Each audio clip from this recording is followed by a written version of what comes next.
Greetings, I'm Professor K, and in this short video presentation, we're going to see how we can quickly go about creating a Windows 7 Pro target using a OVA file provided by Microsoft. For this lab demonstration, I will be using VirtualBox, but Microsoft also provides OVA files for Hyper-V and for VMware. Once you have VirtualBox installed up and running, you're now ready to proceed on over to the Microsoft download site for their OVA files. Now, to get to these OVA files, there's a number of different ways you can do it. I find the easiest way, just open up Google, type in Microsoft OVA files, and you're going to select the virtual machines located at the Microsoft Edge developer site. Go ahead and click on that. Now, once this opens up, all you have to do is select your virtual machine. For this lab, I'll be using IE11 on Windows 7 86. You next need to select your VM platform. Again, I'll be using VirtualBox, but you can see that from the menu, they have OVA files for VMware, Hyper-V, Parallels, as well as Vagrant. When you're ready, just go ahead and click on the download zip. Go ahead and save the file to your favorite download location. Once your OVA file has completed downloading, all you have to do is just find it, double click it, and that opens up the contents up inside of File Explorer. Now, I'm on a Windows 10 machine, but you can extract the contents of this downloaded zip file using 7-zip, WinZip, or WinRAR, or any other archive utility you have installed.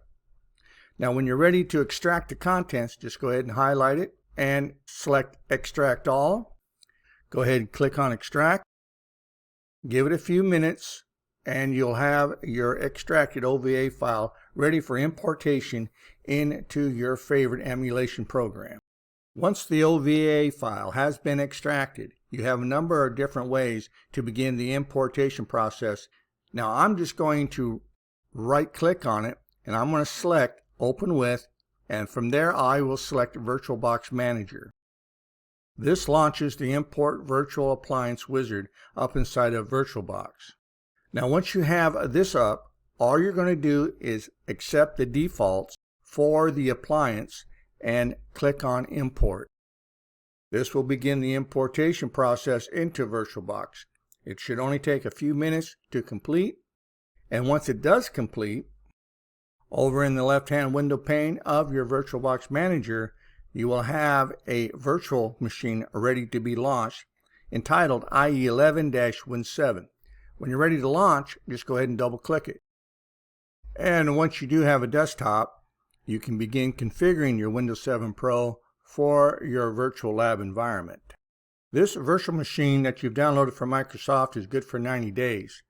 If and when you are ever prompted for a password, the password is password with a capital P, and the O is now going to be a 0 exclamation mark. That's right on the screen. You shouldn't have any problems. If you do, you can go back to the Microsoft download site and it will tell you the password as well. So the next thing you want to do is prevent Windows 7 from updating. To do this, you're going to go to Devices, you're going to go to Network, Network Settings, and from here you're going to change the network type to Host Only Adapter. Once you've done that, just go ahead and click OK. The next thing we want to do is disable the services for the Windows Defender, the Windows Firewall, and the Windows Update. To do this, I'm going to click on Start, and in the search bar I'm just going to type in Services. At the top, I'm just going to click where it says Services. Down here at the bottom, I'm going to click Standard, and now I'm going to scroll to the bottom of my services until I find Windows Defender, the Windows Firewall, and the Windows Update service. Starting with Windows Defender, I'm just going to double click it. From here, I'm going to change the startup type to Disabled.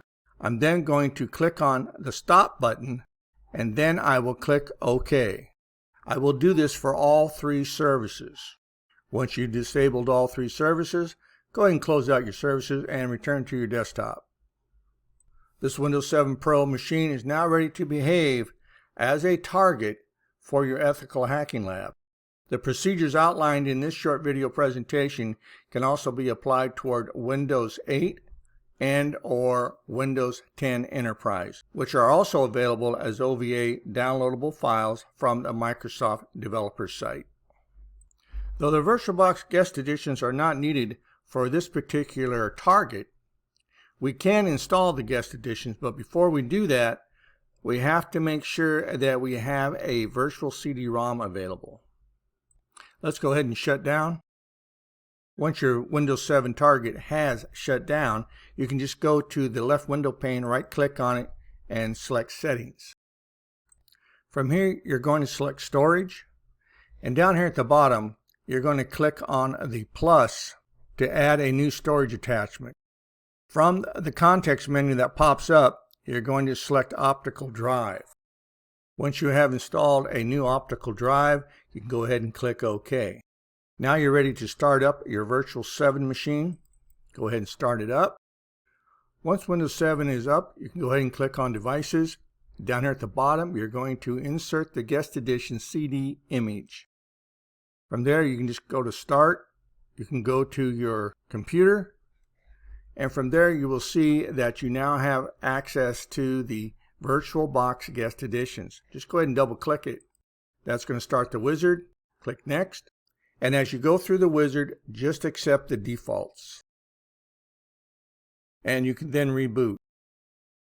Again, and this was not necessary for the virtual lab environment, but if you feel the need to install the VirtualBox Guest Editions, you will need to first install a virtual CD-ROM. And so in this lab, you got to see how we can easily create a virtual target for Windows 7 using a downloadable OVA file from the Microsoft developer site. If you have any questions or concerns about anything that was shown to you in this short video presentation, please don't hesitate to reach out, contact your instructor, and I'll see you in my next video.